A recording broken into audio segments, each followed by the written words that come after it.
কি গো ভাই কানাই, এত হন্তদন্ত ছুটে কোথায় চললে? আর বলবেন না বাবু, ওই যে আমাদের জমিদার বাবু আছে না, উনি তো মারা গেছে, তাই শ্মশানে যাচ্ছি। আমাদের জমিদার? তাহলে তো এবার গ্রামের লোকগুলো একটু শান্তিতে থাকতে পারবে। তার অত্যাচারে তো গ্রামের সবাই অতিষ্ঠ। আগে ঠিক কথাই বলেছেন বাবু, তার অত্যাচার থেকে পুরো গ্রামটাই রক্ষা পেল।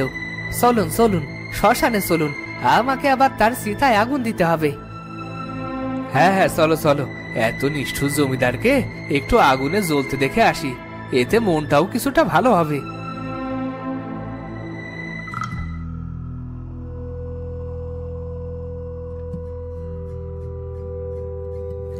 ওই তো সীতা দেখা যাচ্ছে, আর একটু এগোলেই হলো।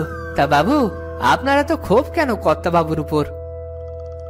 আর বলো না ভাই কানাই, তোমাদের জমিদারের কাছ থেকে 200 স্বর্ণ মুদ্রা ধার নিয়েছিলাম। বছর শেষে বেটা সুদে আসলে আমার কাছ থেকে 500 স্বর্ণ মুদ্রা নিয়েছিল। তা তো ভালোই। এদিকে যা তার বাড়িতে গত 15 বছর কাজ করছি, শুধু 2 মুঠো ভাত ছাড়া একটা কানা করিও দেয়নি।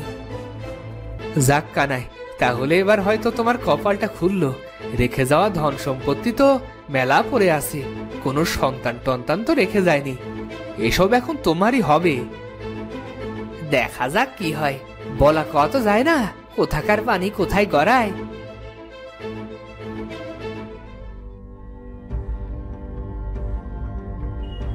এই কানাই, এতক্ষণে আসার সময় হলো? সবাইকে নিয়ে সেই কখন থেকে অপেক্ষা করছি। এসো এসো, সীতায় আগুন দাও। এ নাও।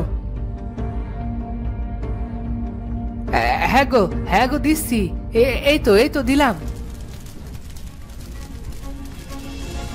ও ভাই কানাই, আমি যা দেখছি, তুমিও কি তা দেখছো? ও মা, জমিদার মশাই দেখছে আগুনে পড়েনি। ওরে, কে কোথায় আছিস রে? আমার বাবু বেঁচে আছে, মরেনি। রক্ষে কর, রক্ষে কর। এ কি, জমিদার মশাই দেখছি সীতার আগুনে পুড়ছে না। ওরে বাবা, এ তো জ্যান্ত মরা মনে হচ্ছে। না বাবা, আমি আর এখানে নেই।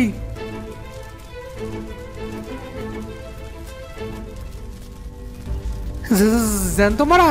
এটা আবার কি? মানুষ মরলে জ্যান্ত হয় কি করে? একরে, জমিদার দেখছি আগুনের মধ্যে বসে আছে। চোখে চোখে ভুল দেখছি না তো?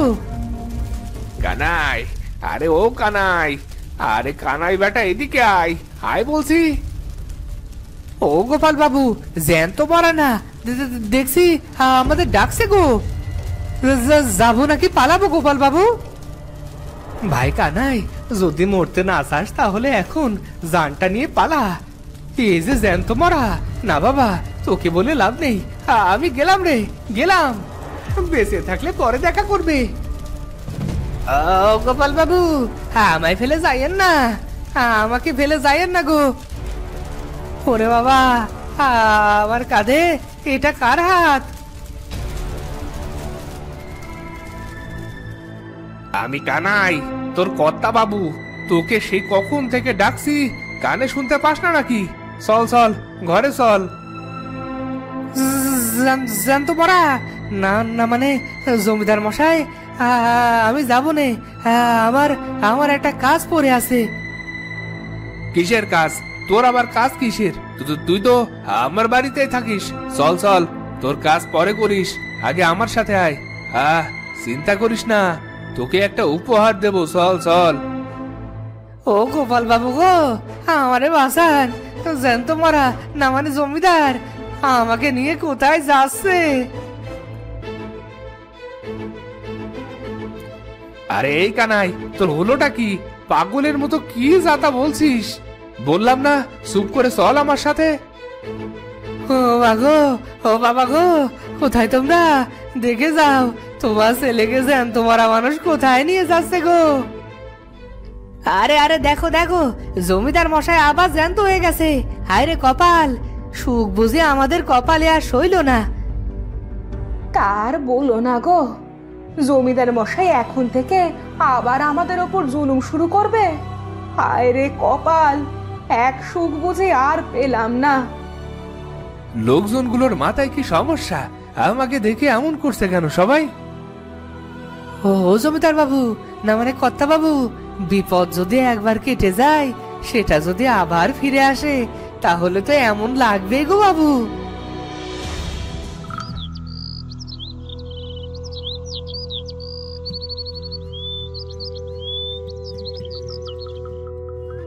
এই তো আমার ঘরে চলে এসেছি। কানাই, আমার সিন্দুকটা কোথায় রে বলতে পারিস?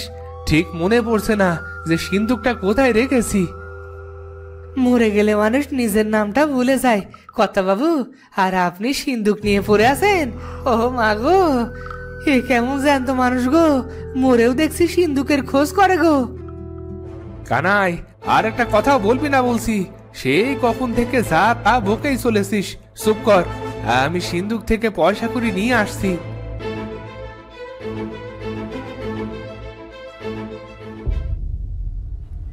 ও মা, জ্যান্ত মানুষ দেখছি, পরপারেও পয়সা করে নিয়ে যাবে গো। এ কেমন মানুষ গো, মরে যাচ্ছে বলে পয়সা করেও সাথে নিয়ে যেতে হয়। আমি এই সুযোগে পালাই, নইলে আবার বলতে পারে পরপারেও তার চাকর চাই, আর তখন আমাকে সাথে নিয়ে যাবে গো।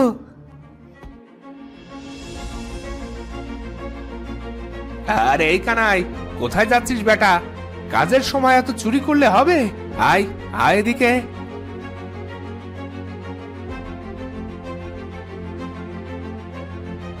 হে কি কর্তা বাবু, এত টাকা দিয়ে কি করবেন? নে, এইগুলো তোর হাতে নে। হ্যাঁ, এত টাকা কি করবো কর্তা বাবু? পরপারে নিয়ে যাবেন নাকি গো? না রে কানাই, এই সব টাকা তোর। হ্যাঁ, আমার আমার হয় কি করে কর্তা বাবু? আমার সাথে এসব নিয়ে ফাজলামো করবেন না। ফাজলামো করছি না রে কানাই, ফাজলামো করছি না। এসবই তোর টাকা।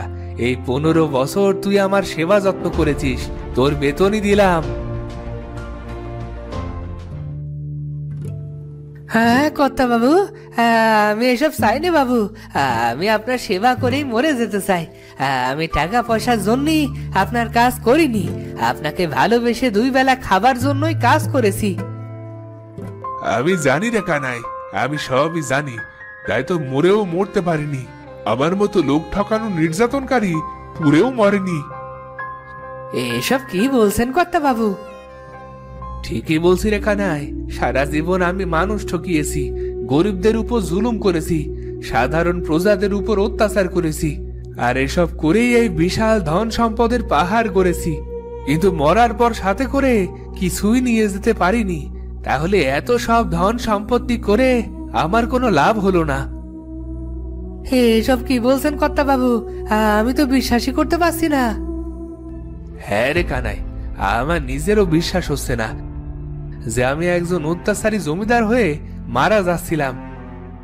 ভাগ্য ভালো যে এক বুড়ো আমাকে অভিশাপ দিয়েছিল, যতদিন পর্যন্ত আমি আমার অন্যায় স্বীকার না করব, মানুষের নিজের প্রাপ্যটা বুঝিয়ে না দেব, ততদিন আমার মৃত শরীর আগুনে পুড়বে না। হ্যাঁ কর্তা বাবু, আমাকে সাহায্য করবি? গরিবদের সাহায্য করতে আমি যত পাপ করেছি তার প্রায়শ্চিত্ত করতে চাই। তুই কি আমার সাথে থাকবি? হ্যাঁ কর্তা বাবু, এই কানাই আপনার জন্য নিজের জীবনও দিতে পারে কর্তা বাবু। আমি জানতাম রে কানাই, সবাই আমাকে ছেড়ে গেলেও তুই আমাকে ছেড়ে যাবি না। চল চল, যাদের টাকা ধার দিয়ে চওড়া সুদ নিয়েছি, তুই আমার হয়ে সবাইকে টাকা দিয়ে দিবি।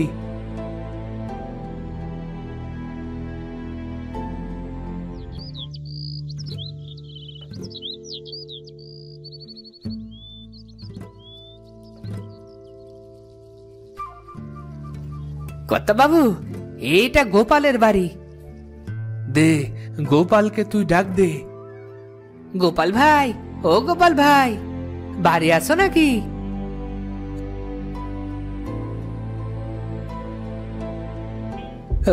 জমিদার মশাই, আপনি? আমি তো কোনো দোষ করিনি। দোষ করতে যাবে কেন? এই নাও তোমার টাকা। গত বছর যে টাকা বেশি সুদে নিয়েছিলাম সেটা ফেরত দিয়ে গেলাম। চল কানাই চল। জমিদার মশাই, আপনি মরে আবার বেঁচে উঠলেন কি করে? আপনার এই অবস্থা কেন? আপনি কি ভূত টুত হয়ে গেছেন নাকি? ভয় পাস না, তোর কোনো ক্ষতি আমি করব না। গত বছর যে টাকা বেশি সুদে নিয়েছিলাম সেটা ফেরত দিলাম।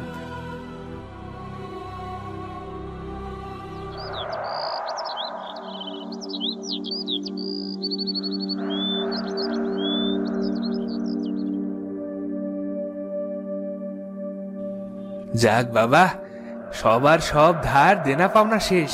এবার কানাই, তুই একটা কাজ কর। হ্যাঁ হ্যাঁ কর্তা বাবু, বলুন। আমাকে আমাকে তুই চিতায় শুইয়ে দে, আর আমার শরীরে আগুন লাগিয়ে দে। এবার এবার আমি মরেও শান্তি পাবো রে, মরেও শান্তি পাবো।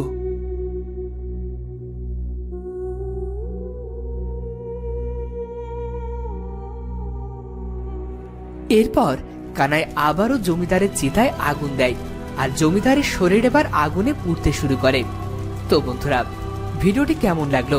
যদি ভালো লাগে চ্যানেলটি সাবস্ক্রাইব করে বেল আইকনটি বাজিয়ে দিও। দেখা হচ্ছে পরের ভিডিওতে। ধন্যবাদ।